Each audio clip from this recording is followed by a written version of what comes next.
一去到呢啲夏天季節咧，室內室外嗰個溫度爭咁多嘅時候咧，好容易就會鼻塞噶啦。我自己咧就有個方法，譬如我而家係左邊鼻塞嘅，咁我就會先用隻手指撳住呢個粒位，跟住另外一隻手指撥開佢，撥佢幾下。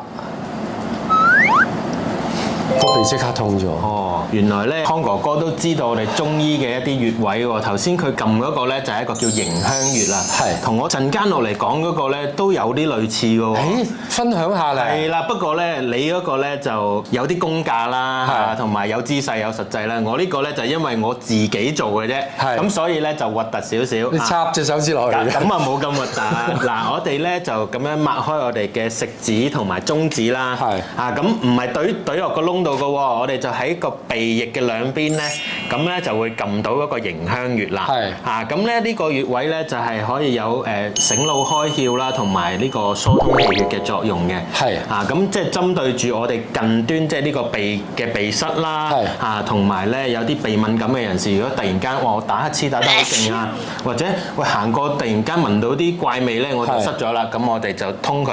咁個用法咧係點樣樣咧？就咁樣掂住之後咧係咁上下按摩又得，啊左右按摩都可以嘅。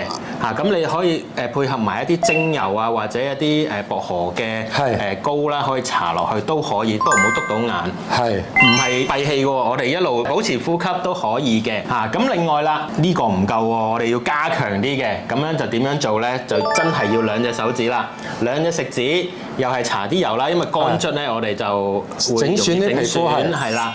咁咧就喺呢個迎香穴位對上呢度去到鼻呢度，都係一路呼吸一路咧捽佢，係啦上下捽，咁亦都有一個疏通嘅作用嘅。咁但係咧，如果譬如話有啲人話，我捽完之後好似多咗鼻水喎，咁就係一個正常嘅排病反應嘅，即刻順咗佢咯。係啦，就唔需要擔心嘅。